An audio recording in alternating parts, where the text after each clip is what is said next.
Okay. Okay. Just close that.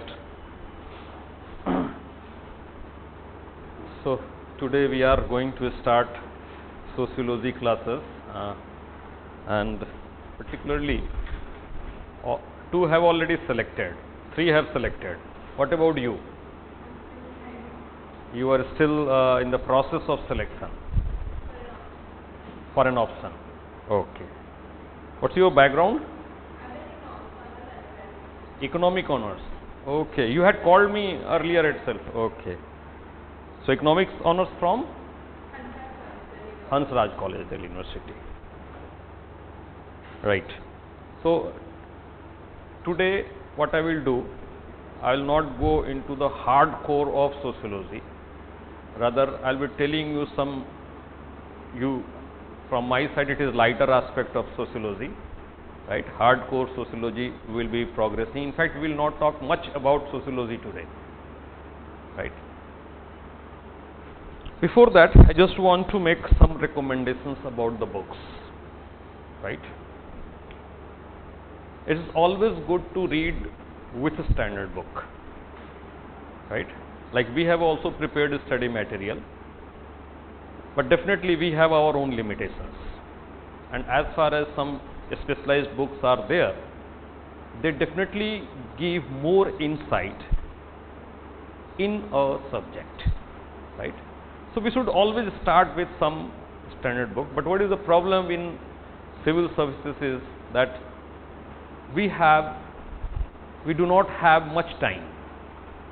A lot of things has to be done within a limited time frame, and for that we need to properly strategize our approach to this option also. Because suppose you are doing very good in one option, you may score from 260 to 270 as per today's standard, or 280. But it should not happen that you should compromise the rest of the 1250 marks just for the sake of 30 marks, right? So we have to make a good balance between different disciplines, different papers, right? This is the first thing which I want to say. As far as books, that's why I said that if you want to start, then you should start with some standard book, and definitely our study material will help you a lot, right? So for first paper, I will recommend you two books, right? Now in the first book itself, I will categorize them in A and B, right? Name of both the book is Sociology Themes and Perspectives. Themes and Perspectives. This is the same book, right? One author is common in both, that is M.H. Haralambous, right? Here also it is Haralambous. Second is, here it is Heald, and here it is Holborn, right? Heald and Holborn. Now the issue is why I have written the name of these two books, which are being authored by the same person. In fact, they are the same book, right? In your student parlance, this is famous by the name Orange Wala, Orange One, and this book is famous by Blue One, right? This is Orange One, this is Blue One, right? There is certain difference between these two books. On a very rough side, this is a thinner book, and this is quite thick book, right? Second difference is that this book is based on the case studies which are relatively old, and this book incorporates newer case studies. But as far as the flow of the book is concerned, for a person who is quite new to the subject, right, this book is more approachable than this book, right. What I am saying, as far as the approachability of the book is concerned, this book is better for all those people who have just started reading sociology, right. This book is little bit complex and voluminous too. So what we need to do, as per my opinion, make this book at base, ignoring data. There are a lot of data that are there in the book in reference to the Western society, right. So we can simply ignore those data. Otherwise, for the conceptual clarification, this book is quite good, very good. In fact, this is called as Bible of Sociology, at least for UPSC aspirants, right. So make this book as base and this book as reference book.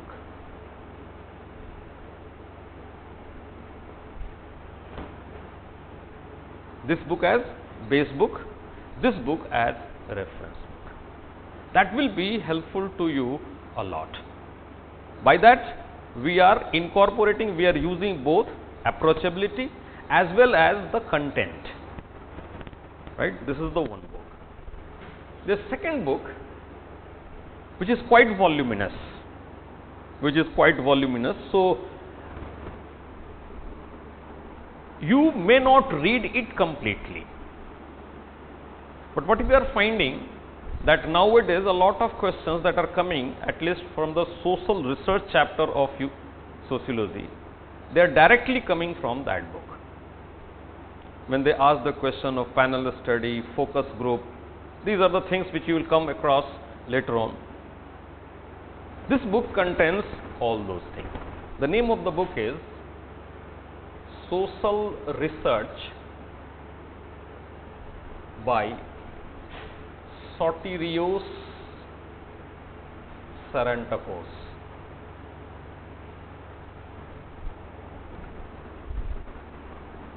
This book is by Soterios Sarantakos, right.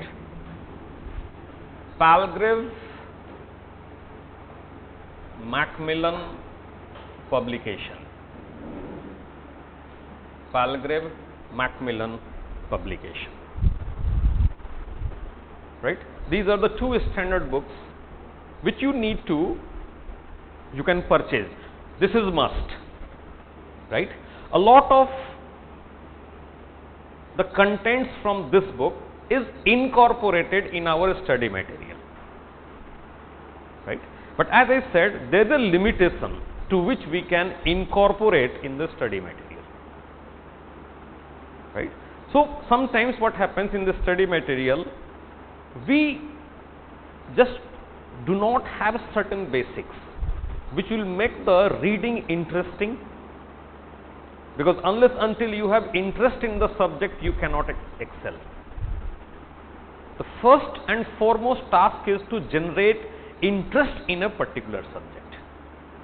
So unless until you develop interest, you develop passion in sociology, passion not of the highest extent or degree, but yes, some amount of passion you need to develop.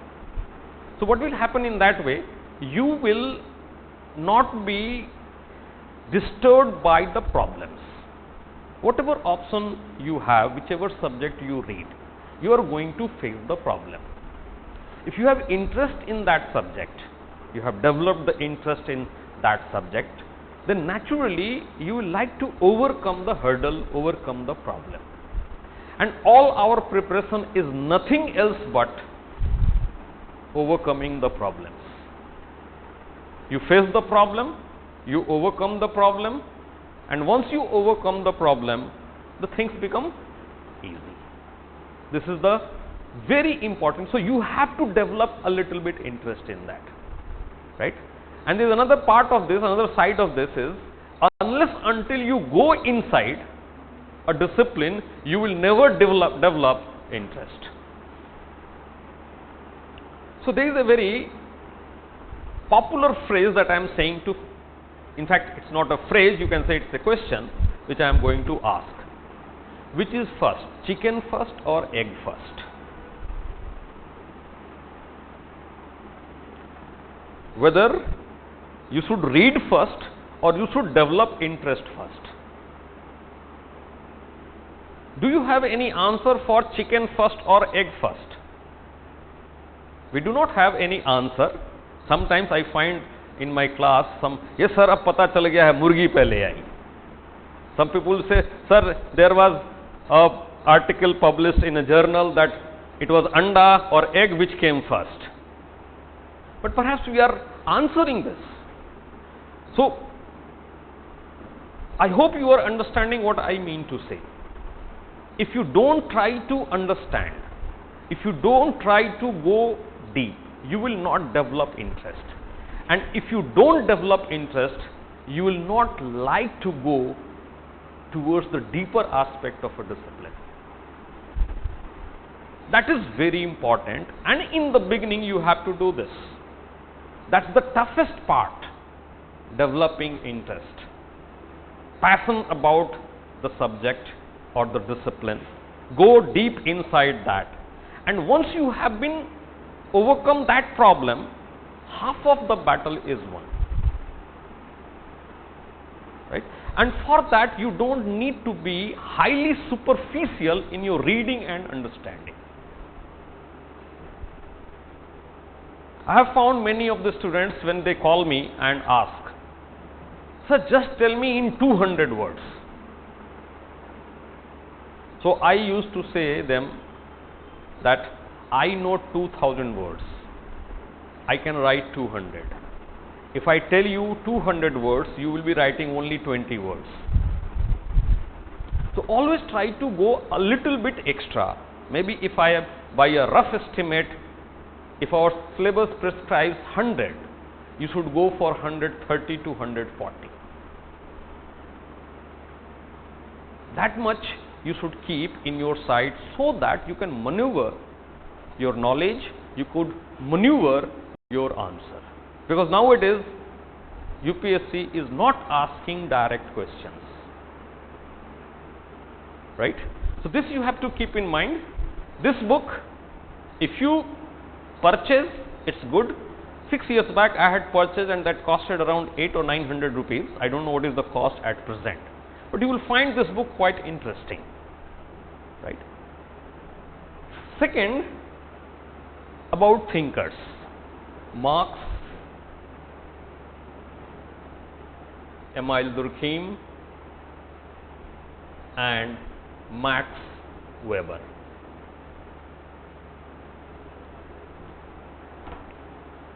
Right? The popular book is by Ridger. If you go to any book shop and ask for Ridger ki book de dena, they will give it very easily. Right? That's the book which is quite popular among everybody. Right? But I will suggest you to read a one thin book whose language is quite difficult, but even if you understand around 40% of that book, that will be enough for you, right? That is Capitalism and Modern Social Theory by Anthony Giddens.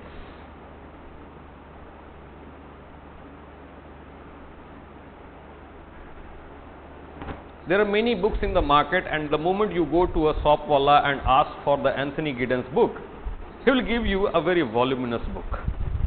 I am not asking for that. That's why I have written the name, Capitalism and Modern Social Theory. It is a thin book. If you don't get in the market, I have the copy of that, get it xeroxed.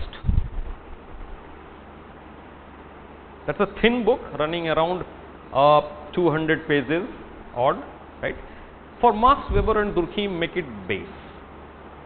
As far as thinkers are concerned, it may happen that some people are able to comprehend or understand a thinker from one book, but some other people may understand their thoughts from the other book. It may happen that there are certain statements or certain portions that a book has described which you have not been able to understand from that book. In that case, you have to refer to some reference book. People ask, sir, IGNOU material? No problem. Make some books base.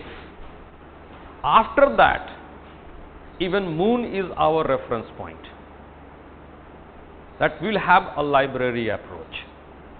Some books will treat as textbooks, and rest of the things, if we are not able to understand from those textbooks basic contents or materials, then we have to refer to the help also. Never ever close your mental faculty that, sir, we have to read that thick book or this book or that much book. No, definitely you cannot read everything. There is a limitation to your reading because you have limited time, right? But if you close your mental faculty, then your inquisitiveness will go down. You have to keep always your mind inquisitive. Curiosity has to be maintained, and to satisfy the curiosity, you cannot close your mental faculty. I have to read this book, I have to read that book, I don't have to read that book, or something like that. You have to keep a balance between your curiosity and the time available with you. I know, even I don't know everything. So you will also not be knowing everything. But just opening up your mind will keep always you at your heels, and that's good. That will definitely help you in achieving good score in sociology in UPSC, right? So this is the book, right? Then for Talcott Parsons, there is a book called Structure of Social Action by Jonathan Turner. Structure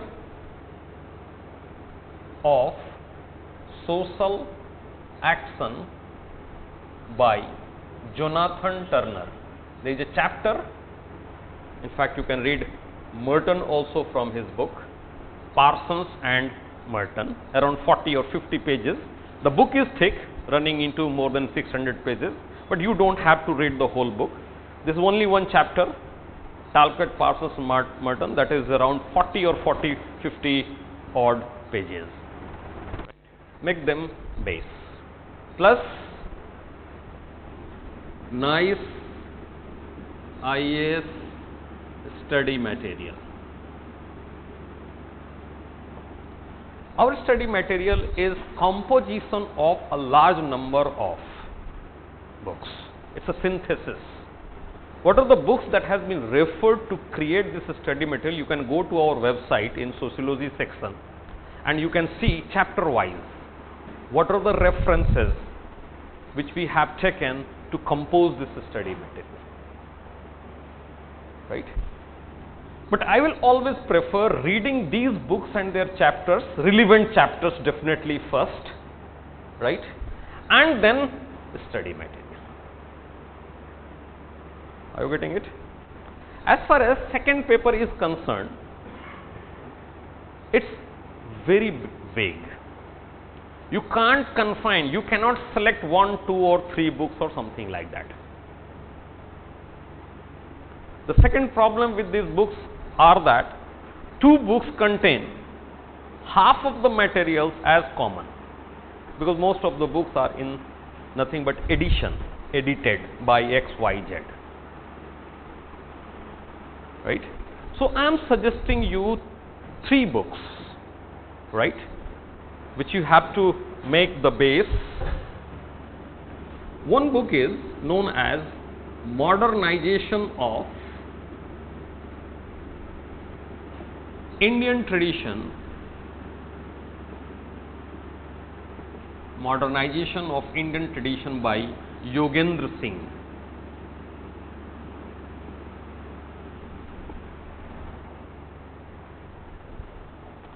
Let me tell you that Yogendra Singh's language is complex.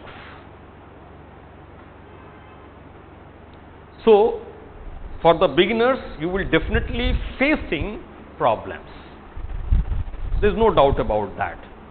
If you look at the writings of Yogendra Singh, he is also known as armchair theorist, right? So, he writes in a highly abstract manner.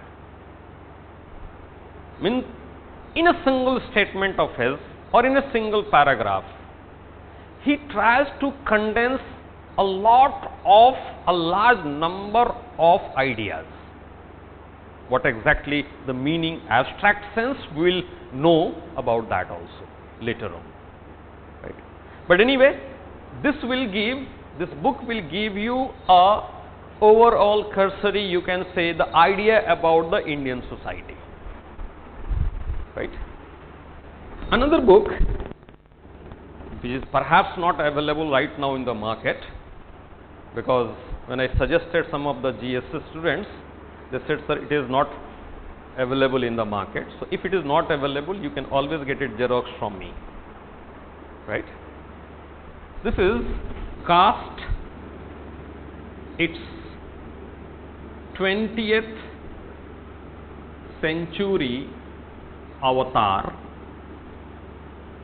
edited by M.N. Srinivas.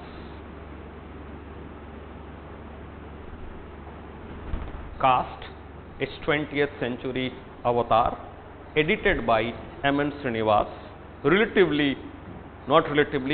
Distinctively easy language, right? This is also a thin book, novel size book. There is third book.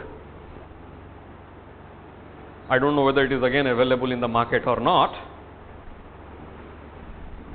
It's a thin book, Indian Society,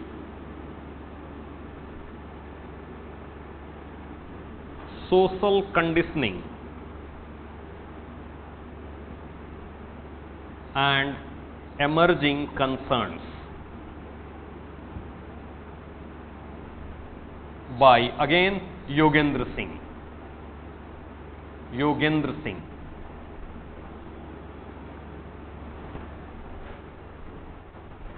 Right?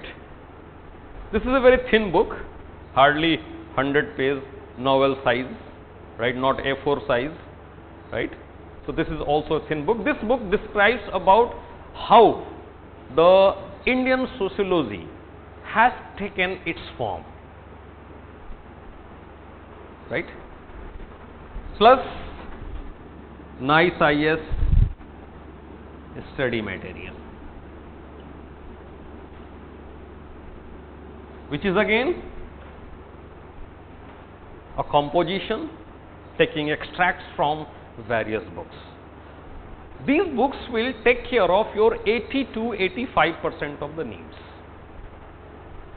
For rest of the 15 to 20%, you have to keep that mental faculty open, right? Because we don't know, this time they asked, what is Gandhi's idea on communal harmony? Gandhi is not in our syllabus, right? But there is another aspect of this, that we have to study GS.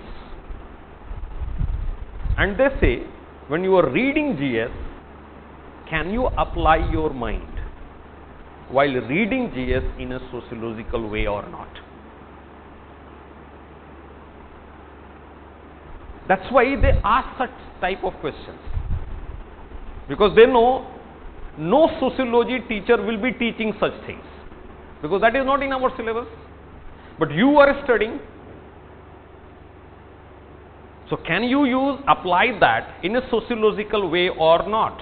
That's why they ask the question, right? There is another book which you can use as reference book. A large part of that we have incorporated in our study material. That is a handbook of Indian sociology. A handbook of Indian sociology, edited by Veena Das. Edited by Veena Das.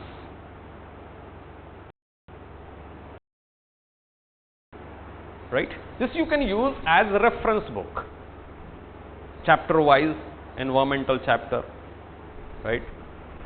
The trajectory of democracy in India or Indian democracy, right? Green revolution, etc. They have been, you can read that book, right? Make it them as base and proceed as I say, right? Whenever I will be teaching, I will be always referring, when I am giving you a concept, that yes, I have read this concept or I am teaching you from this book, right? What you need to do, you need to write it, note it down, so that if the study material does not give you satisfaction, you can always refer to that book, right? This much if you do, it will cater to your a large number of needs. Besides reading articles, news articles, etc., editorial columns, Yojna, Kurukshetra, economic and political weekly, etc., etc., or you can search on internet also, right? You can do that, right? So this is the book which I have mentioned. This book you may purchase, you may not purchase. Social research, because we have there in our study material a large part of this book, right?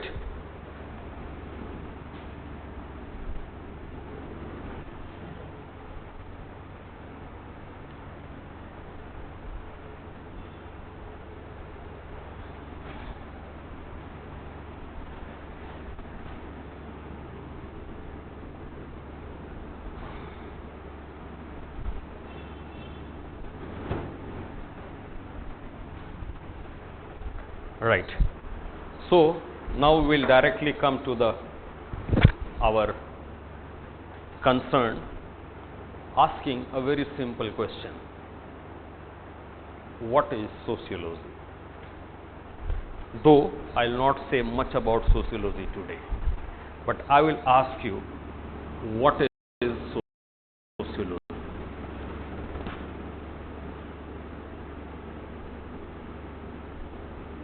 And you know, there is a book also by this name. That's a thin book. The name of the book is What is Sociology by Alex Ingalls.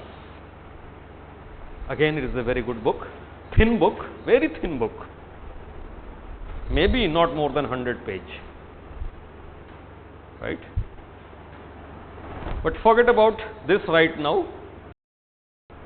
If you just read that book, read that book if you have time. Now we come to this question: what is sociology? And you have to answer, otherwise I cannot move forward. In my class, you cannot simply sit down and note it. There is no one-way lecture. Unless until you say something, maybe right or wrong, maybe blunder, no problem. Sometimes I may scold you also out of frustration, but you have to take those scolding in good stride for me being a teacher, right? Sometimes I do also get frustrated. His brother is there in the class, now he is appearing in the, last time he had given the mains. He asks a lot of questions. right? And sometimes I get frustrated when he doesn't understand, right? And he's a meritorious student, he is from IIT Kanpur, right?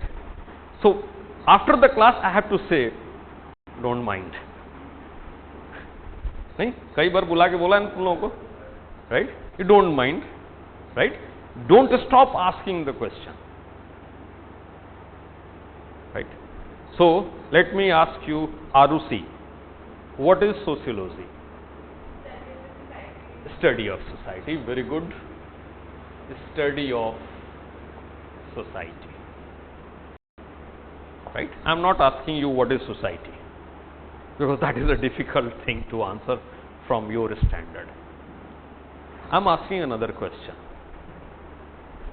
With certain facts that I am giving, the term sociology was coined first time in 1838 by Auguste Comte.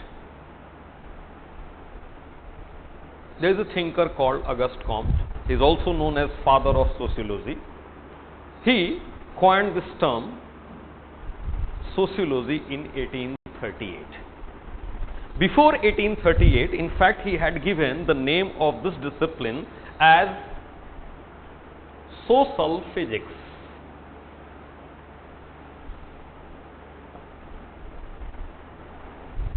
Right? Now, naturally, if he has given the name of social physics, there must be certain reason. Thinkers mean they have a reason to what they say. In fact, all human beings have a reason when they say, when they act something, right? If one does not have a reason, that person is known as mad, lunatic, right? Otherwise, all person, literate, illiterate, well educated, less educated, men, women, child, adult, all people have certain reason, and those things we'll come to know about that later on with reference to a philosopher known as Immanuel Kant. You have read Immanuel Kant? Have you heard the name of Immanuel Kant? Yes, sounds right. So we'll try to relate sociology with philosophy also, because philosophy is the mother of all disciplines. So some reference to philosophy always helps us understanding the discipline itself. Right? What I am saying here, when he is saying social physics, he must have a reason behind it. If he is saying it's no more social physics, now it is sociology, it must have certain reason. Right? What were those reasons? Definitely we will be discussing a bit later. Means, if I go by this, then what we can say, before 1820 there was nothing called a discipline sociology. That means we cannot expect a study of society before 1820. Are you saying that?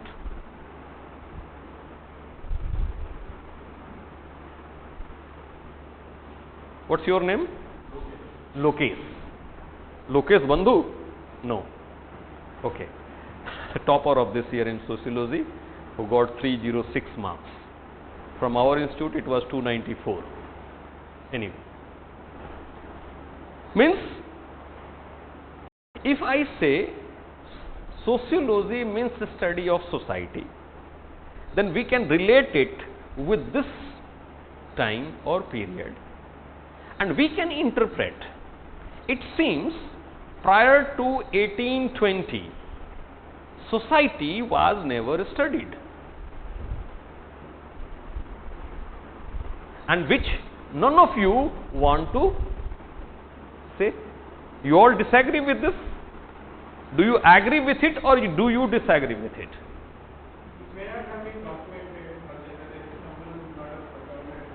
No, I am not talking about documentation right now. We will come to that later on. Documentation has also been done. If I give you example of Kautilya's Arthashastra, it's also description of society. maybe its political facet. Politics is integral to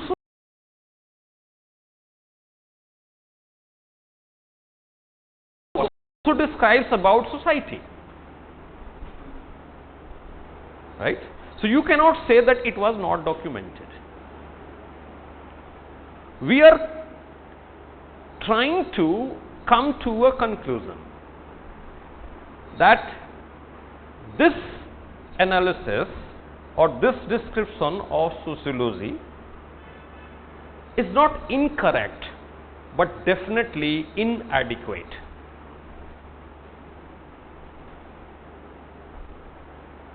It is ambiguous. And as a student of sociology, we need to dispel the ambiguity. The more ambiguity you dispel, better will be the understanding, and you will be more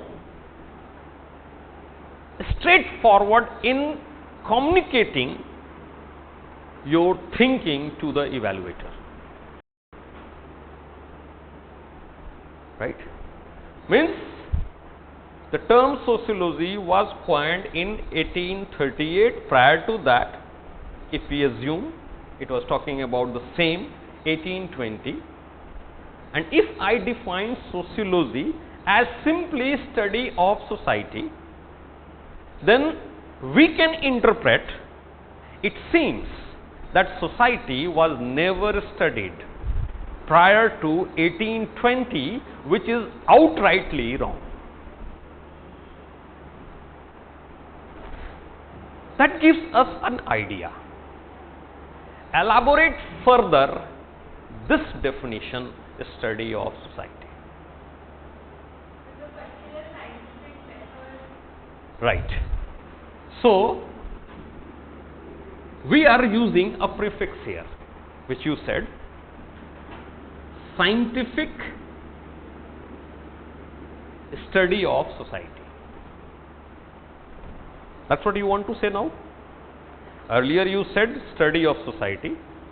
Now you have modified yourself, and now you are saying it's not simply a study of society. If I have to say or ask this question from a student of 9th, 10th or 8th, right? Then if they say it is a study of society, that is acceptable. That is acceptable. But from our level, when we all are graduates, if you say study of society, that is the meaning of sociology. It means we are not at par with our standard or level. We have to clarify further, right?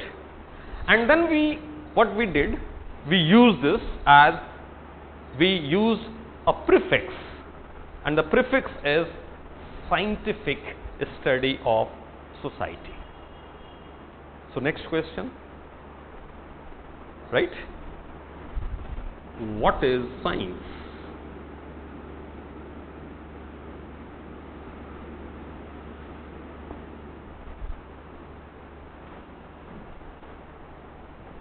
What is science? How many engineers? 1, 2, 3, 4 engineers. Only one economist, right? So what is science? Systematic investigation. Let me make it more easy for you, because when you are saying investigation, it will create further complication. So I am simply substituting that word investigation by some another word, which you have been reading in your 10th standard, systematic study. Am I right? Which you said investigation. Systematic study is known as science, right? So next question. And he talked about documentation. If something is studied systematically and documented, it becomes science? No, definitely a lot of confusion now will be coming in your mind. It should be approved in the real world. Okay, let me ask another question. What is the color of this board? White. Are you sure? Reflection is white. I asked about color of the board. You are talking about the reflection of the board. This real is a highly complicated thing. If a person having color blind, he will see different. If I change the light of color of this light, the color will change. You might be seeing in the stages, dancing stages, the change of the color of the light, the color of the dress changes. Right? You cannot answer such a simple question in a realistic way, the color of this board. Now imagine what will be society, where we all are different to a certain extent. Whether we are different or not, that we will also see. Are you getting confused a little bit or not? Some curiosity is increasing, right? Okay. So, I am using here that word documented, right? If orally it is there, it will have very limited validity. So, documentation is there. It means before we invented the art of writing or documenting, there was nothing called scientific in our world. Do you say that? You don't say. Even in India, right? The way the motion of the different planets or heavenly bodies have been described, and that is coming from long back. When the daytime, when the duration of day and night differs by each day, that has been documented in such a precise manner. Even we had developed the art of writing in 500 BC. It means documentation is a criteria, but that cannot complete science. Right? So, systematic study of anything, and when it is documented, that becomes science. Are you sure? Okay, forget about documenting. Documentation, why I am saying it is because in that situation where if you don't document, transfer becomes difficult. And one of the important aspect of science or scientific knowledge is it is transferable. It is transferable. Documentation makes that transfer of knowledge easy. Right? You can keep the documentation word silent, or you can listen to the reverberations of this word, but more important is the systematic study. Right?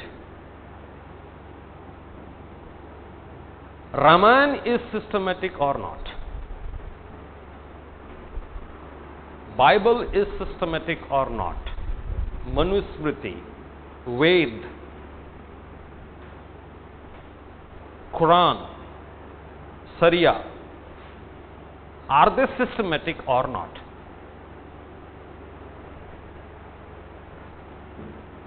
Yes or no? They are not systematic. Do you want to say that?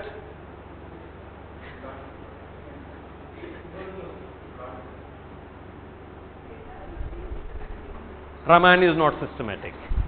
Mahabharata, Quran is not systematic. Manusmriti is not systematic.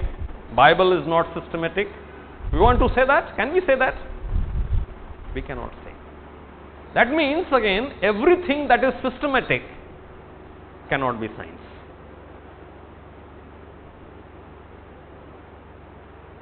Everything that is systematic cannot be science. I am not saying that this is wrong. What I am saying, it is inadequate. It just gives a vague idea of what is science. Mind it, if something is not systematic, that cannot form information. If you do not systematically arrange the content, it can never be an information. Only a systematically arranged contents can take the form of information, and then only it can be communicated from one generation to another generation, from one person to another person. If you don't keep your room systematic, you yourself will not like to live there for more than 24 hours.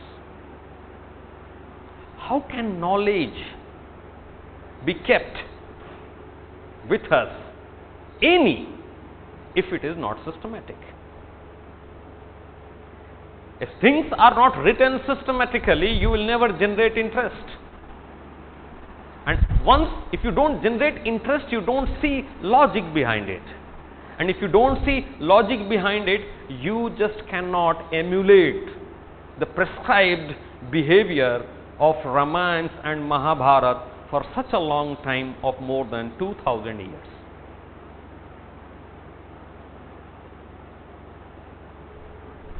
Means everything that is systematic is not science. Science is definitely systematic, but everything that is systematic is not science. Then what is science?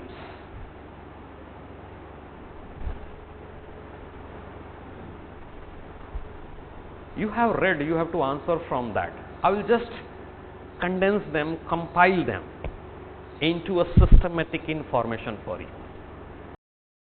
All things you know. I haven't said anything new till now. All these you have said. Right? So this is a vague definition of science. It's not a complete definition of science. So what is science? Observable behavior which can be explained. You mean to say the satsang swamis, they don't explain the things. They do also provide a causal explanation. No, you are talking about verification. You cannot verify this board is white or not. I am not saying what you are saying is wrong. I am just pointing towards the loopholes of your knowledge. And the moment you start looking for realizing the loopholes in your knowledge, gradually you will start becoming independent of me. More independent you become of your teacher. That's my approach. You are in a better position to score good, even for your UPSC exam. My focus is to train you in such a manner that you are yourself capable of looking at the loopholes that is there in your knowledge. And once you develop that capacity, reading books will be becoming very easy. If you are given this material, if you have access to the material, you can understand what is behind the lines, what is between the lines, and what are there in the lines. Right? So, if I again ask what is science, definitely you are not going to give these answers. So, you have another answers also. You just recall what you were considering science from your early childhood. When did you hear the word science first? In which class? Can you recall? First. Class 1, you heard science, right? And when you were said science, what you used to refer, or your teacher, what they used to refer?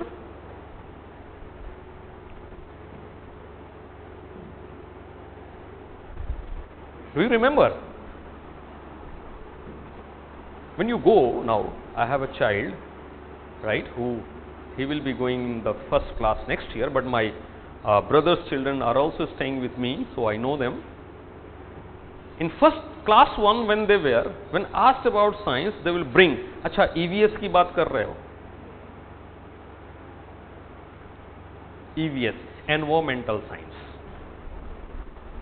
So science means knowledge about some animals, knowledge about environment. That was the meaning of science. So they will bring a book. Like if you say they will bring a book of English, for English, Hindi, mathematics, they will not say science. But biology, environment, trees, etc., animals, they will call it science. Right? It means there is one implication of the term science. Science in this way implies a discipline.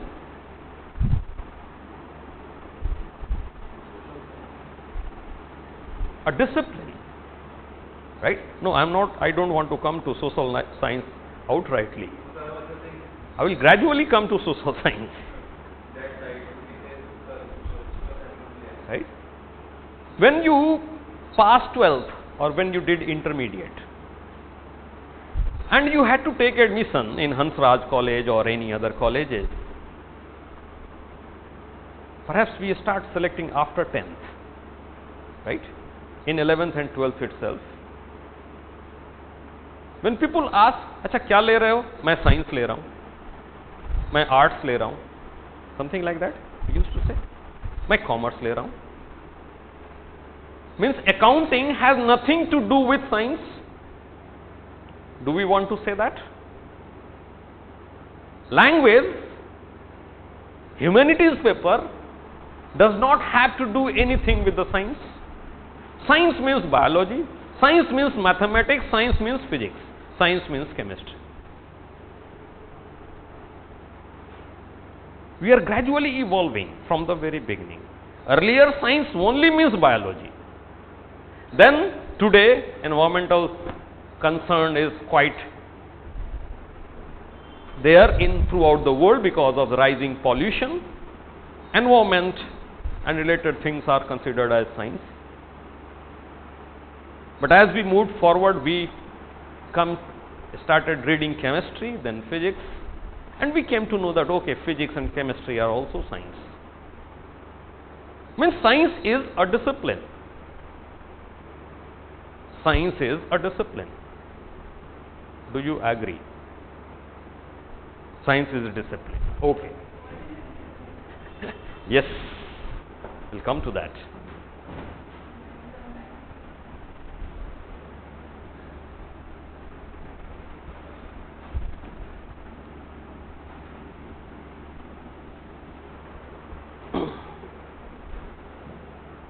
So one of the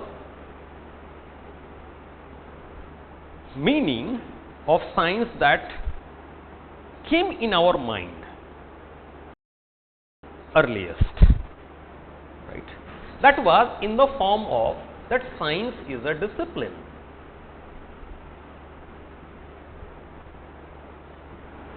And if I say that you are in 11th, 12th standard or 10th standard, then you said physics is a science, chemistry is a science, biology is a science, mathematics at that standard you came to know as a science, though sometimes mathematics is kept in art, right, but more popularly it is kept in science,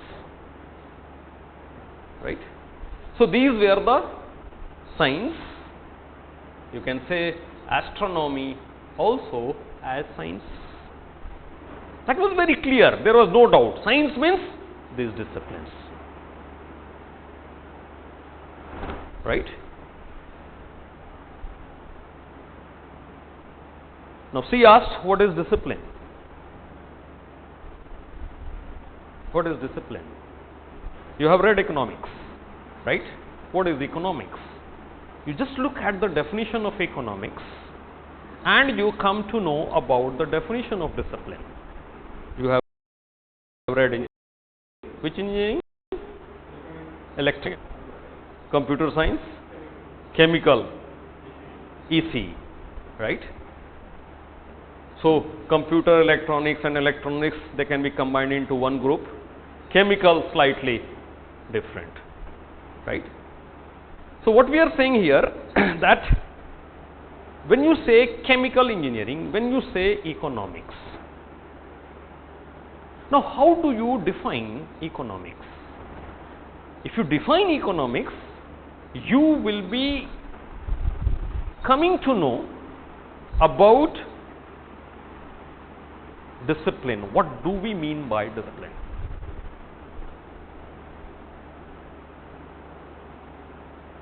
Just try to think about your own disciplines.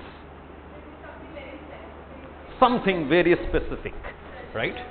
So, discipline, study of, I am putting this in bracket, specific, right? Definitely, specific itself is a very relative term, right? A doctor is general, a cardiologist is specific. Within cardiology, anesthetist and many other people are there, right? अब तो एक एक नस के लिए एक एक doctor हो जाएगा कुछ दिन के बाद. That is specific. Study of specific. And what we say here, subject matter.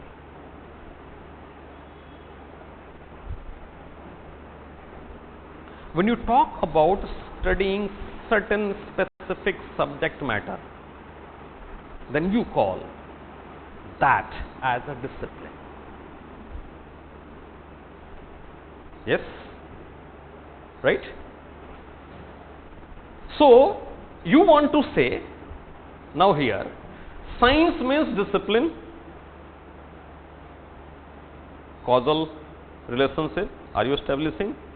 And discipline means subject matter.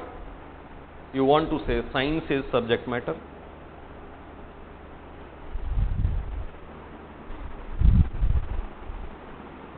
Subject matter is itself science? No? It means what?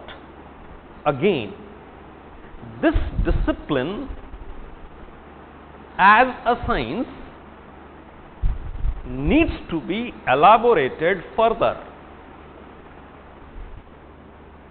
There are certain loopholes into that.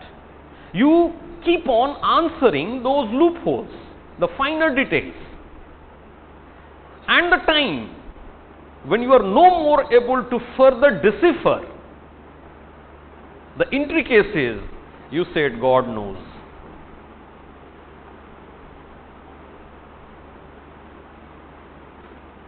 This is the scientific definition of God. When something goes beyond the control of human being, when man cannot explain beyond a limit, it attributes the cause to some divine or God. That's why Higgs boson was earlier called as God particle. Still, Higgs didn't know anything about that particle. He called it God particle. And the day we did that LHC experiment, we compiled the data, we came with the information about that finer particles, we named it Higgs boson. Are you getting it? So, something scientific, something philosophical, something spiritual, all we are taking together. What we are saying that this discipline the definition of science as a discipline has also a limitation, certain limitation. We want to overcome that, right? So now we come to another definition of science, right? That is relevant or that is incorporated in the sociology book, social research book by a famous author. Again, the book is not in publication, out of print. Maybe you might get that in some libraries, but that's a very prominent book, social research or scientific research. I forget the name of the book, by Gooday and Hutt, right?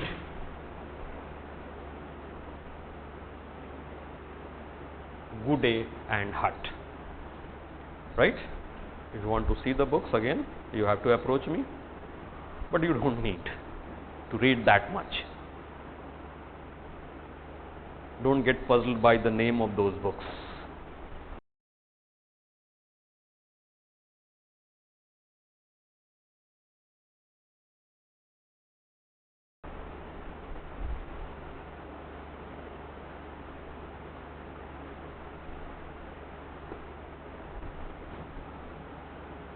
He also says, initially he says science is method of approach and simplifies it. He says it is a method of study, right? That's what he was using initially, which I said don't say that word now. Investigation. You had said investigation, right? I said that was not the appropriate time to use the word investigation, right? Investigation is what? Study the things, to know the things about its detail, right? So science is a method of study, and later on what we will find, that the method of study which this person or the contemporaries are talking about, they will find it has been successful in these disciplines more appropriately. That's why these disciplines are simply referred to as science, because this method has been more successful, extremely successful in studying these subject matter. Otherwise, if you say what is physics, physics is the study of forces. What is chemistry? Chemistry is the study of the composition. What is biology? Biology is the study of living organism. Mathematics is the study of digits. Astronomy is the study of heavenly bodies.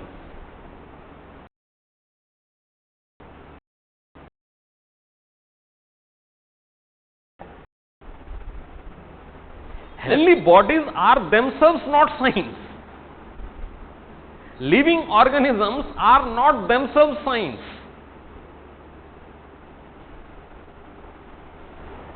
Forces are not themselves science.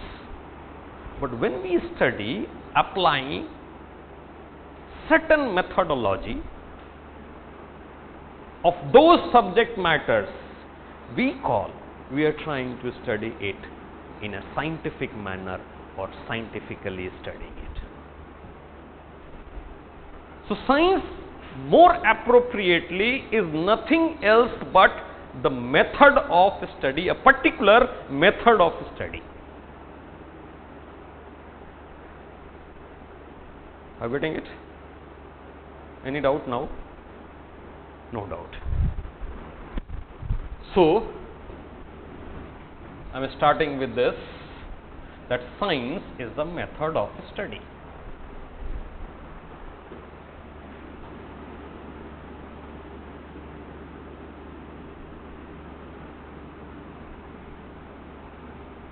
Right? Now we have to aggregate the steps of that method, which is called as science, right?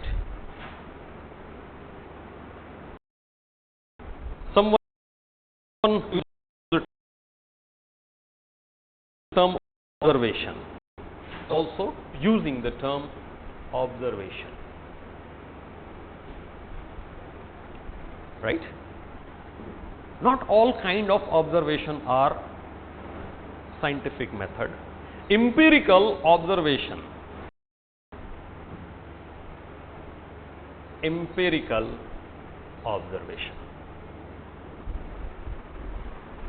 right? Then second, experimentation. Observation, experimentation. Experimentation means introduction of variables. Introduction of variables, right? यहाँ बम फोड़ दिया जाए तो क्या होगा? Bomb is a variable. If sweet is distributed, then what will happen? Sweets a variable, right? So when that variable is introduced, then a causal relationship is seen. That is called experimentation. Then the purpose is verification, to verify what we are thinking is right or not. You might have heard many people saying, मैंने भगवान देखा है, मैंने भूत देखा है. In colleges it happens, hostels. Have you stayed in hostel? Right? In hostels such things happen. There is some person who is not that much, you can say, outspoken or something like that, then some friends, अच्छा आज इसको बताते हैं, right? Something like that. So they say, you will not accept it, but I have seen the ghost.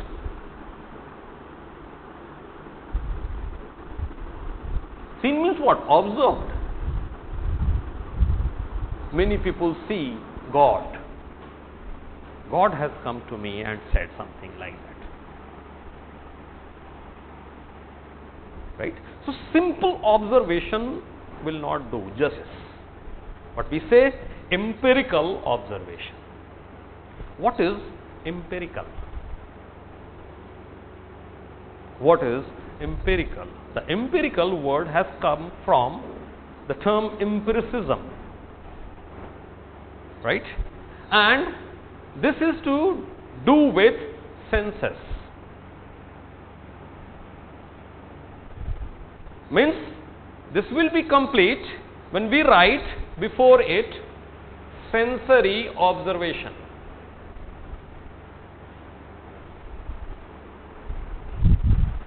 What we observe through our senses. That's the prime component ingredient of the method called science. It's not intuition. Rather, through the senses, the five senses that we possess: vision, hearing, tasting, smelling, touching. Eye, ear, nose, tongue and skin. If we realize something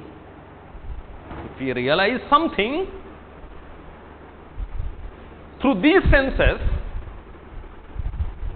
then that is called empirical observation or sensory observation. Now the issue is, our sensory observation a fact, a truth?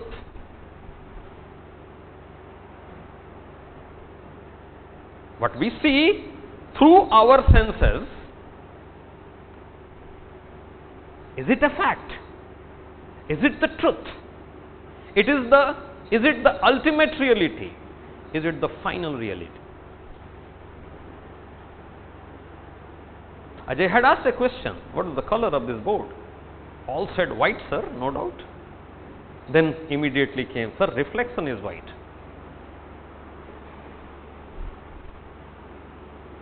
Right?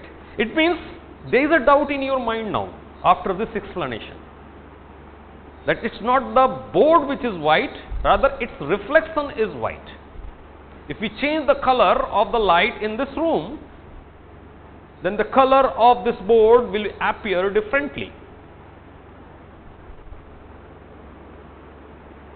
That points towards loopholes in our knowledge, limitation of our knowledge.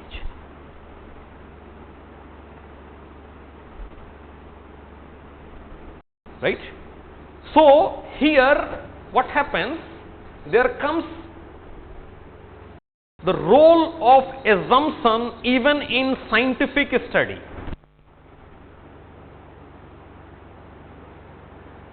Now, even if 2,000 people or 10,000 people or millions of people are sitting, and if I am not lecturing and if I ask what is the color of this board, they will say white. What's the reason that all are seeing this board as white?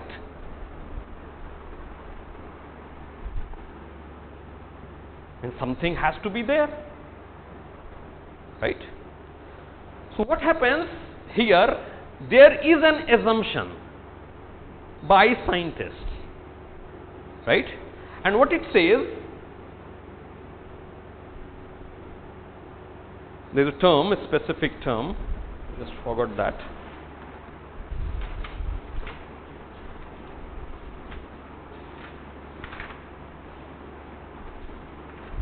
Pristine, yes.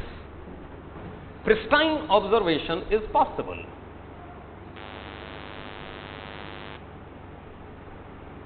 Pristine observation is possible.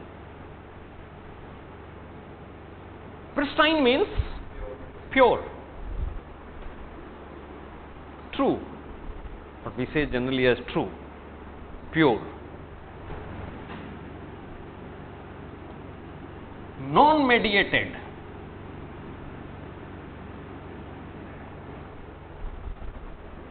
It's the final truth, not in a spiritual sense, but in empirical sense. There is another assumption which says pristine observation is not possible. Contrary to this is observation. Contrarily, pristine observation is not possible. It's a myth. Which one is correct? Which one is correct? Both are correct. So nothing is right or wrong in intrinsic manner. Rather, more important is who considers it right, who considers it wrong. So this world is classified or divided into two prominent groups. One group says pristine observation possible, pure observation possible. That's an assumption. Belief, this is called belief. He says pristine observation is possible, and when I ask, they say the color of this board is white, and immediately I refute it. But then they say, no, color is white. Assumption is playing a role, and this is what you must have read in your 10th standard. Every scientific explanation begins with certain amount of assumptions. I am recalling what you have already read. Every scientific explanation begins with certain assumption, belief in the truthness of the statement. So pristine observation is possible. It happens. There is an objective reality. There must be color of this board, and through our senses, without any mediation, we can know that. That is called empirical observation. There are both are science. Both are science. Some people say pristine observation is possible. Some people say pristine observation is not possible. Based on this assumption, they build their own theory, and both theories are helpful to solve our problem.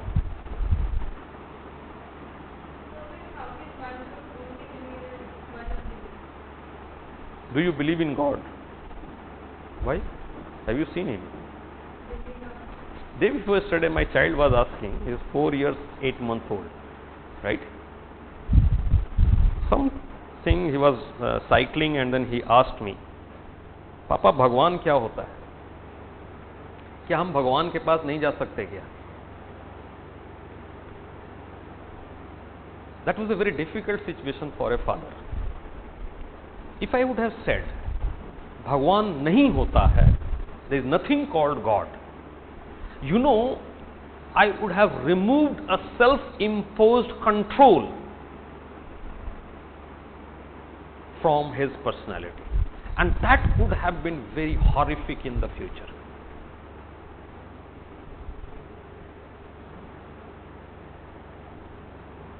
Then he asked, क्या हम भगवान के पास नहीं जा सकते?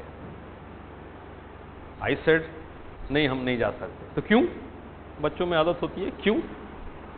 All those students who are in live classes, they have to bear with my Hindi. So there are students from Kerala also. Then, क्यों? Why? I said, he lives far away. That's why we cannot go. We do not have a car or something like that so that we can go. Then he said, we have that skateboard, we can go by skateboard. He thinks skateboard moves very fast. Right? It's very difficult to make him understand either Bhagwan is there or God is not there. Both is becoming difficult. But we live by both the facts. You have studied science to an extent and you believe in God. Means this belief in God is solving some of your problem. And here you have to be spiritual. Even scientific methodology is also treated as a kind of spirit. We'll see that in August Comte. We just believe and we don't know the reason why do we believe. There are rationalists you might be seeing in the TV discussions, debates, where they do not believe at all in God. That's their belief and there is no explanation for that. Millions are scientists. But even the Radhakrishnan, the chairman of ISRO, when Mars mission is to be launched, just before that, when the countdown begins, he visits Tirupati. That's the belief. So, we do have belief and this belief doesn't have any explanation. And even if there is explanation, that explanation you will find that it is biased. It is not neutral, it is not objective. What I am saying here, belief plays a very important role even in the scientific endeavor. That's the catchword. All these other explanations are to make this statement that generally we consider the scientists, they do not rely on belief, which is a misconception, which is a wrong assumption. Scientists too have belief. What's the nature of belief? That is a different thing. What's the explanation of that belief? That's a different thing. But the logic, reason of such belief, that is a different thing. Right? But we do have belief. And this world is divided into the groups of believers. Science and scientific fraternity is also classified into two groups, which is our topic, positivist and non-positivist. Those who believe in this, right, they come under the category of positivist. Those who come in this category, they come into the category of what is known as non-positivist.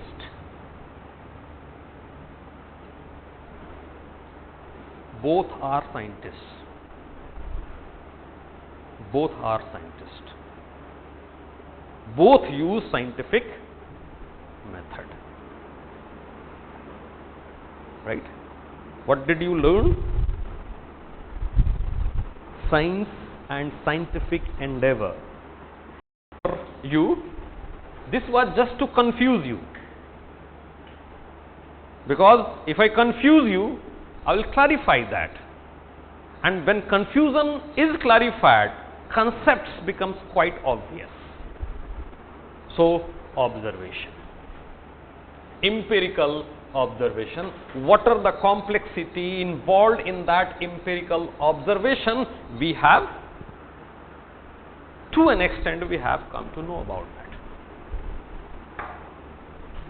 Are you getting it? Are you finding science interesting? Right? Generating some interest. अच्छा लग रहा है? समझ में आ रहा है? Right.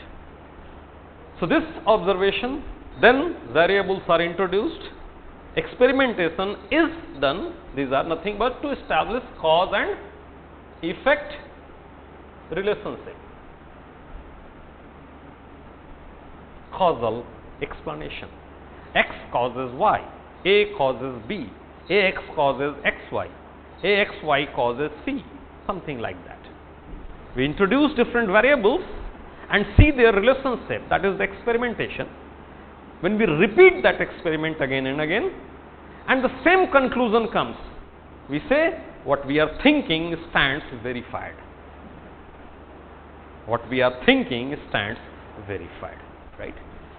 So, this method of study, observation, experimentation, verification. Observation refers to empirical observation.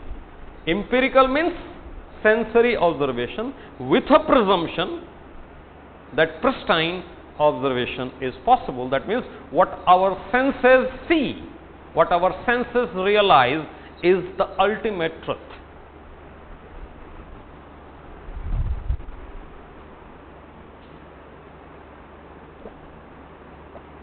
There is a purpose. Man does not do anything without any purpose. We are doing it for a purpose. Why do we accumulate knowledge? Because we face problems and we try to solve that problem. Right? There are two prime movers of our knowledge. One is curiosity, right? Prime mover of human endeavors. Human endeavors.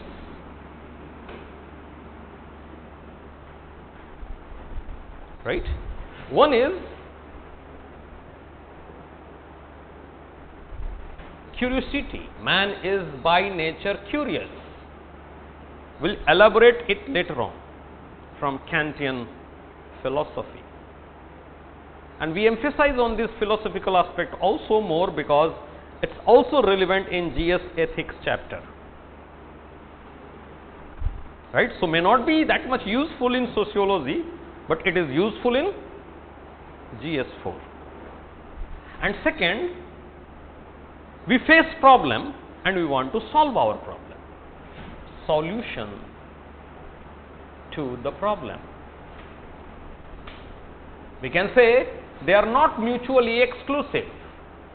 Not mutually exclusive.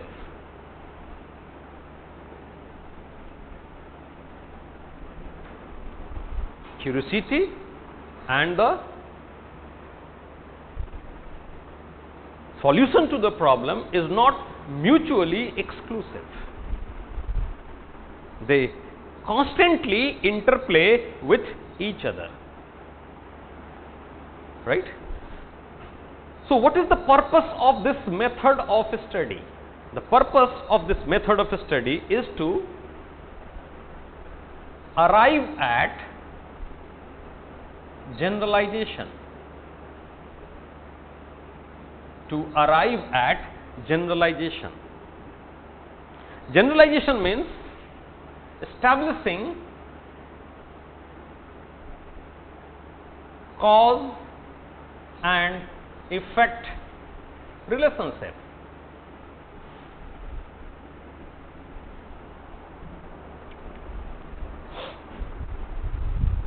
Means we don't only solve our problem by the use of scientific method, but we move beyond the solution to the problem towards generalization.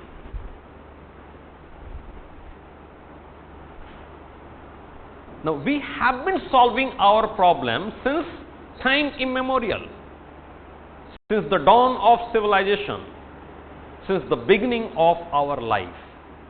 We are solving our problem. But earlier, we were limited to solution to the problem. You can compare it. What happens if you look at the child, then what does he do? When a child falls and he gets hurt, then what does he do? He starts crying, right?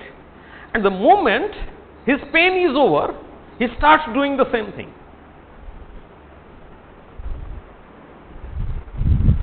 That was what we were doing earlier.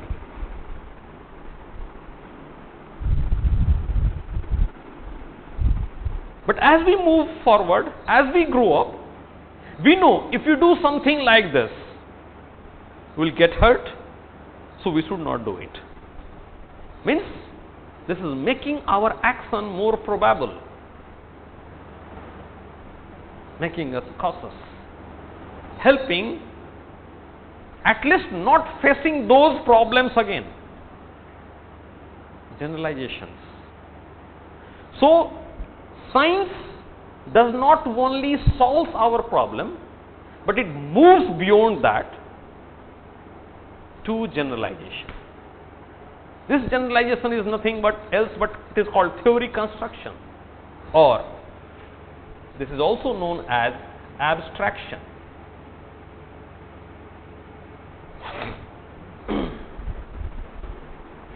Abstraction, right? Now, to understand this abstraction, I have to quote a very simple equation of mathematics, right? When we started reading coordinate geometry, all have read mathematics, right? Coordinate geometry, and in that coordinate geometry, I think algebra or coordinate geometry? Algebra. Ax square plus bx plus c is equal to 0. This equation, even in coordinate geometry, right? And when we were writing this, when we are saying this equation is valid if a, b, c is greater than something and less than something, there is a range. This is called range. Or mathematically speaking, this is called universe of validity of this equation. Universe of validity of this equation. If this range is small, means validity is within a limited range. If the range is something like that, minus infinity to infinity, means it is universally valid. Do we have any equation which is valid from minus infinity to plus infinity? Have you heard of that?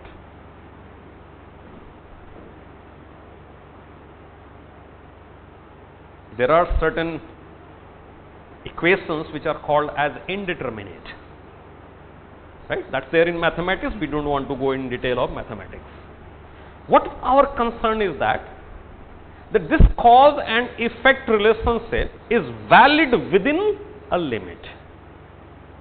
Larger the limit of validity, larger the limit of validity, higher is the level of abstraction of that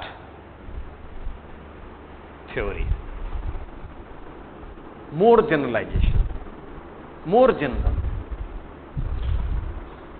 Means if something is valid on earth, it is valid also on moon, also on Mars. If it is valid only on earth, that means its validity is limited. It's less abstract. So abstraction means level of generalization. There are some theories means cause and effect relationship explanation, which is valid in a larger range. Its level of abstraction is high, and if it is valid in a limited, then its level of abstraction is low. Which there is the ultimate purpose. The ultimate purpose is to arrive at universal laws. Universal laws. This is the purpose. Ultimate purpose is to reach to a law that is valid everywhere. Everywhere in this universe. As we are moving towards more generalization, faint evidence of existence of another universe is also coming. It is appearing. That there is not only one universe in which we live, but there exists another universe also. Have you seen Doraemon? You haven't seen Doraemon, right? Time zone and all those things. When you see those cartoons, they talk about that. This universe says, the two universe theory says, if one universe is moving in clockwise, another universe is moving in anti-clockwise. What does that mean? At a simple level, that if we are moving from 2014 to 15 to 16 to 17, they are moving in reverse direction. 2017 to 16 to 15. That's what in Doraemon and other cartoon, they go back to a time zone and they go also in future. Right? Then constant sum theory, like everything, sum total of everything should be 0. Those theories are predicted, but anyway, right? So this is the purpose, universal theory, to arrive at a law.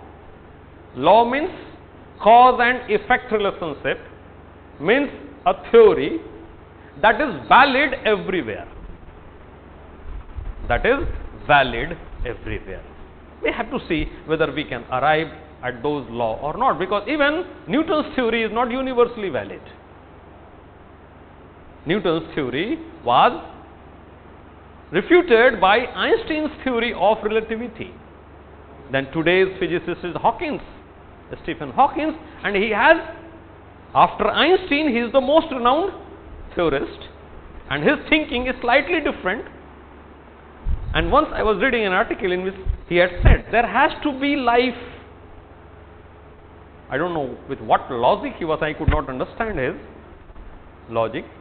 No, he will be logical, I am not able to understand. But he said, life has to be there. Right? So this is the purpose of science, with an intermediate purpose. Science has also an intermediate purpose, because this intermediate purpose helps it in this generalization. That is called classification.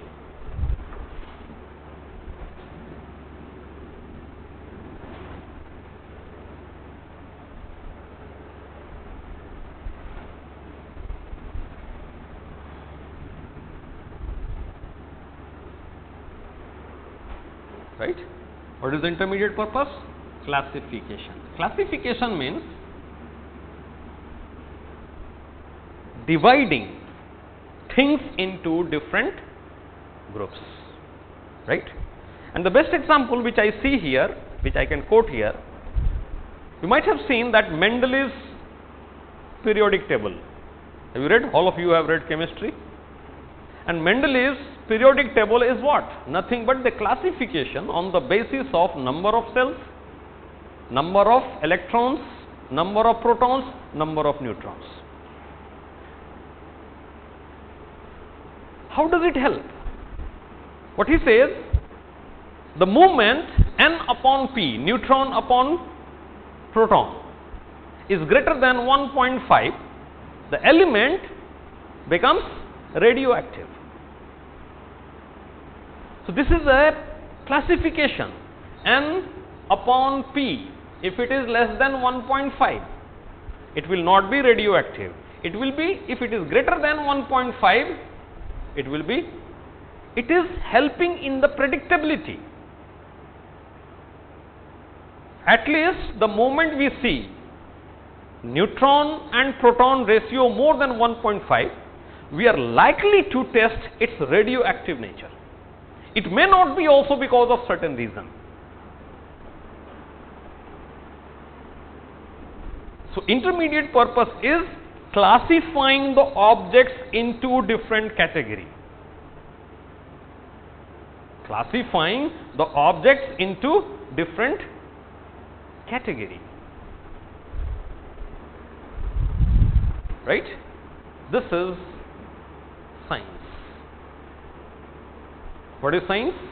Science is a method of study that incorporates empirical observation, experimentation, verification, and these methods are adopted to arrive at generalization, cause and effect relationship, with the ultimate purpose to establish universal theories.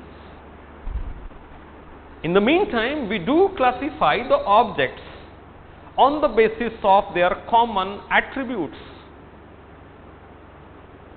We do classify the objects on the basis of certain common attributes.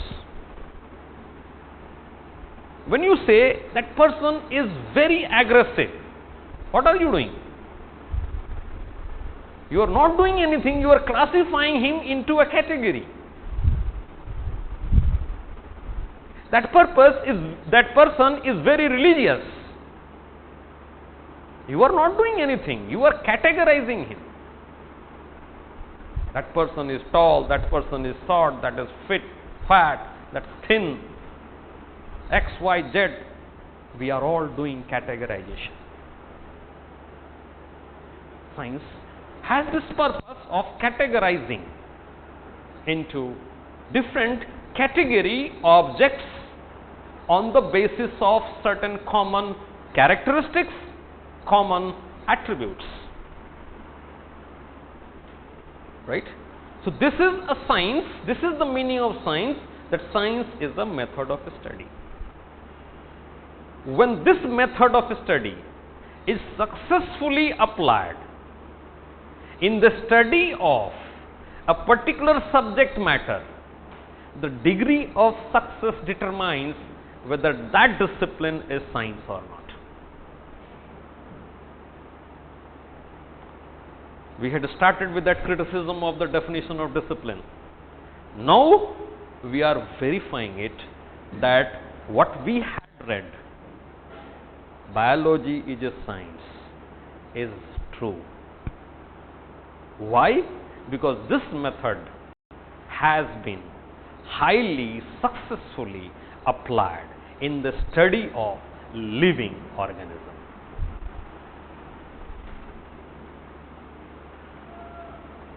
Right? It means,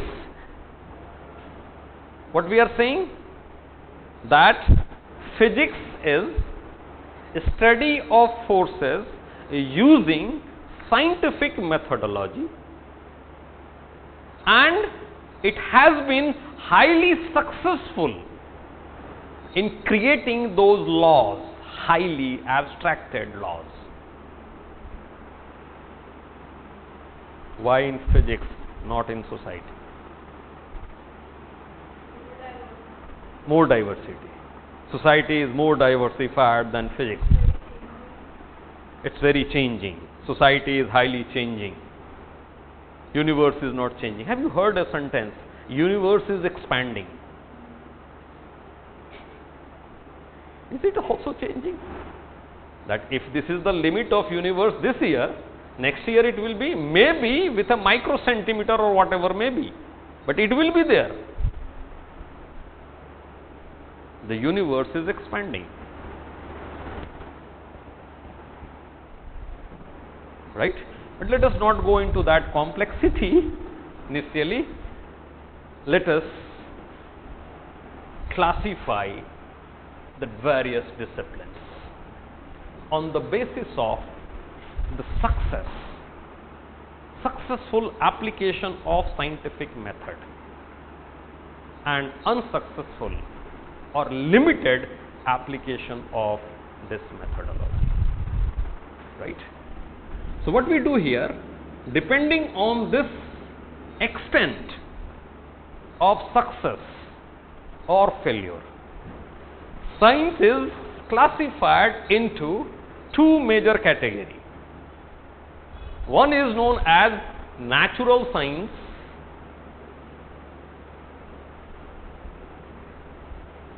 which is treated synonymous as science.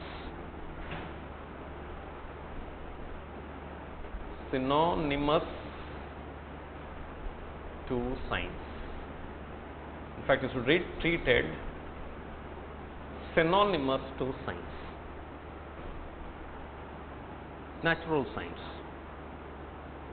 the study of the objects of nature. The study of objects of nature. Right? Then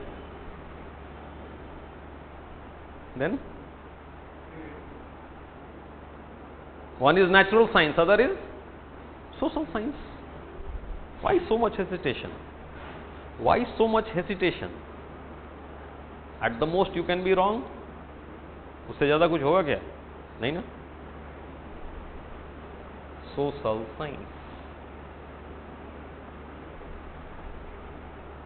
One is natural science, and if I could keep natural science, then what we say, physics, chemistry, biology, astronomy, etc. as natural science. Right? What about social science?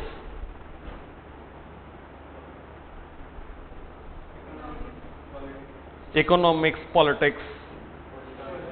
Why it is called social science?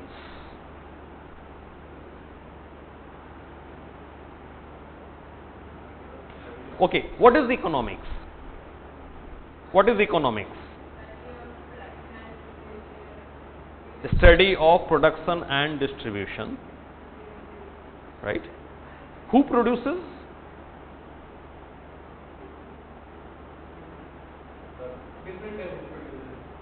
Man. If you look at politics, when you say political science, psychology, sociology, economics, they are social sciences. What's common that keeps them into a single category? There must be something common in the four disciplines that keeps them. There are differences that we can definitely think of, but there must be certain commonality. What is the commonality?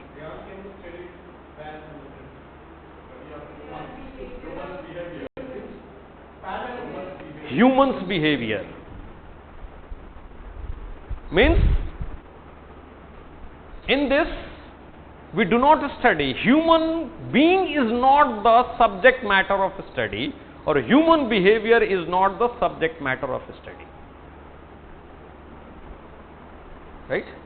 Here, the prime ingredient is human being, and when we are saying human being, means human behavior.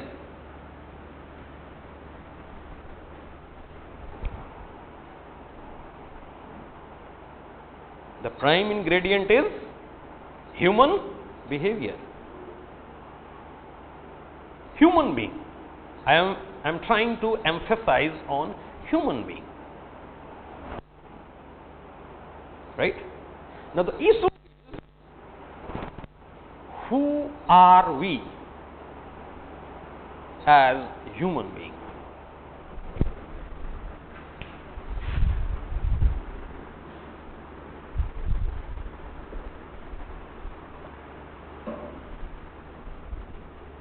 We all are human beings. I think all will accept this that we all are human beings. Have you ever thought, who are we? Right? Today we'll stop here itself, right?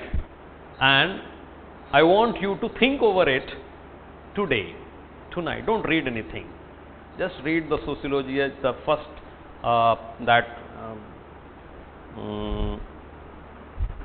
first booklet of our study material, Sociology as Science chapter, right? But more you do today the thinking. Who are we? And tomorrow we are going to answer this question. Who are we? Who are the human being? And how can we differentiate? How can we characterize who are we? What's the method which we need to apply to understand what we are, who we are?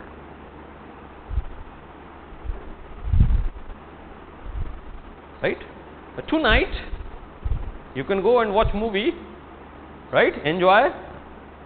But while sleeping, just before the sleeping, try to think for half an hour or 1 hour and try to understand, who are you? Who are we? How can we define the human being? Right? Thank you for today.